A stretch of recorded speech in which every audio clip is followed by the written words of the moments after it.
வணக்கம். இன்னைக்கு நம்ம சேனல்ல பார்க்க போகிறது சுட்ட கத்திரிக்காய் சட்னி. கத்திரிக்காய் நம்ம ஸ்டவ்வில் சுட்டு செய்கிறதுனால இந்த சட்னியோட டேஸ்ட்டும் வாசனையும் ரொம்ப டிஃப்ரெண்ட்டாக நல்லாயிருக்கும். இது சூடான சாதத்தோட நெய் இல்லைன்னா எண்ணெய் கலந்து சாப்பிட்றதுக்கும் நல்லாயிருக்கும். இட்லி தோசைக்கு இது தொட்டு சாப்பிட்றதுக்கு ரொம்பவே நல்லாயிருக்கும். இப்போ இந்த சட்னி செய்கிறதுக்கு தேவையான பொருட்கள் என்னென்னன்றதை பார்க்கலாம். 2 பெரிய சைஸ் கத்திரிக்காய் எடுத்திருக்கேன். பூச்சி புழு எதுவும் இல்லாத மாதிரி பார்த்து வாங்கிக்கணும். 8 காஞ்ச மிளகாய், புளி, 1 ஸ்பூன் கடுகு, 1 ஸ்பூன் உளுத்தம்பருப்பு, 1/2 ஸ்பூன் காயத்தூள், கொஞ்சமாக கருவேப்பிலை, தேவையான அளவுக்கு உப்பு. இது மாதிரி பெரிய சைஸ் கத்திரிக்காய் எடுத்தால் தான் நமக்கு சுடுறதுக்கு வசதியாக இருக்கும். இந்த மாதிரி கருப்பு எதுவும் இல்லைனாலே உள்ள பூச்சி எதுவும் இருக்காது. இருந்தாலும் இதை செக் பண்ணிக்கிறதுக்காக இது 2ஆக கீறி வேணால் செக் பண்ணி பார்த்துக்கலாம். இது மாதிரி காயில் நடுவில் கட் பண்ணி கூட நம்ம செக் பண்ணிக்கலாம்.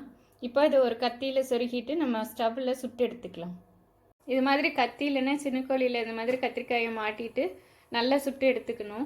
கத்திரிக்காயோட ஸ்கின் நல்லா கருப்பாகிற வரைக்கும் நல்லா சுட்டுக்கணும். அப்போ தான் உள்ளது வெந்துடும். எண்ணெயில் வதக்கிறதுக்கு பதிலாக இந்த மாதிரி சுட்டு செய்யும்போது கத்திரிக்காயோட டேஸ்ட்டும் வாசனையுமே ரொம்ப நல்லாயிருக்கும், டிஃப்ரெண்ட்டாக இருக்கும். இது மாதிரி எல்லா பக்கமுமே நல்லா கருப்பாகிற வரைக்குமே சுட்டு எடுத்துக்கலாம். கத்திரிக்காயோட தொலி நல்லா உறிஞ்சி வர ஆரம்பிச்சிருச்சு. இப்போ கத்திரிக்காய் வெந்துச்சு, ஸ்டவ் ஆஃப் பண்ணி 2 கத்திரிக்காயுமே நல்லா சுட்டாச்சு. நல்லா வெந்ததுனால இதோட தொலி ஈஸியாக அப்படி உரிக்க வந்துடும்.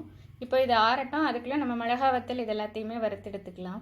மிளகா வத்தல் வறுக்கிறதுக்காக சட்டி சூடாயிடுச்சு. இப்போ இதில் 2 ஸ்பூன் அளவுக்கு எண்ணெய் சேர்த்துக்கிறேன். எண்ணெய் நல்லா சூடானதும் நம்ம மிளகா வத்தல் சேர்த்துக்கலாம். மிளகா வத்தல் வறுபட்டுருச்சு. இதை தனியாக ஒரு தட்டில் எடுத்து ஆற வச்சுக்கலாம். இப்போது இதே எண்ணெயிலேயே உளுத்தம்பருப்பையும் சேர்த்துக்கிறேன். உளுந்தம்பருப்பு கொஞ்சம் செவந்ததுக்கப்புறமா அது கூடவே நம்ம கடுகையும் சேர்த்து தனியாக எடுத்து வச்சுக்கலாம். இது சட்னி அரைக்கும் போது கடைசியாக இதையும் சேர்த்து அரைக்க போகிறோம். அதனால் இதை முதல்லையே வறுத்துட்டு தனியாக எடுத்து வச்சுக்கலாம்.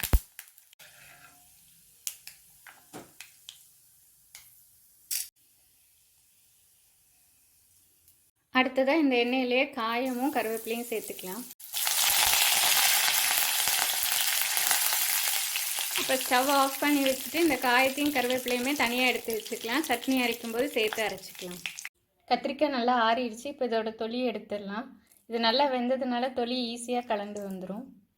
கத்திரிக்காய் நல்லா ஆறிடுச்சு. இப்போ இதை மிக்ஸி ஜாரில் மாற்றி அரைச்சிக்கலாம். கத்திரிக்காய் கூடவே மிளகா வத்தல், புளி, உப்பு எல்லாத்தையுமே சேர்த்துடலாம்.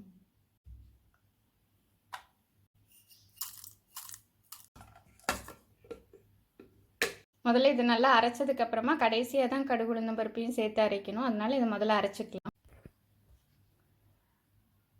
முதல்ல இந்த அளவுக்கு அரைச்சாச்சு. இப்போ இதை கடுகு உளுந்தம் பருப்பு, கருவேப்பிலை, காயம் எல்லாத்தையுமே ஒன்றா சேர்த்து கடைசியாக அரைச்சிக்கலாம்.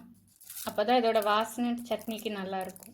கடைசியாக கடுகு உளுந்தம் பருப்பையும் சேர்த்து அரைச்சதுனால அதோட டேஸ்ட்டும் வாசமும் இந்த சட்னிக்கு எக்ஸ்ட்ரா ஒரு நல்ல ஃப்ளேவர் கொடுக்கும். சுட்ட கத்திரிக்காய் சட்னி ரெடி ஆகிடுச்சு. இதை நீங்களும் ட்ரை பண்ணி பாருங்கள். இந்த வீடியோ உங்களுக்கு பிடிச்சிருக்கும்னு நினைக்கிறேன். இதே மாதிரியான இன்னொரு வீடியோவில் உங்களை சந்திக்கிறேன்.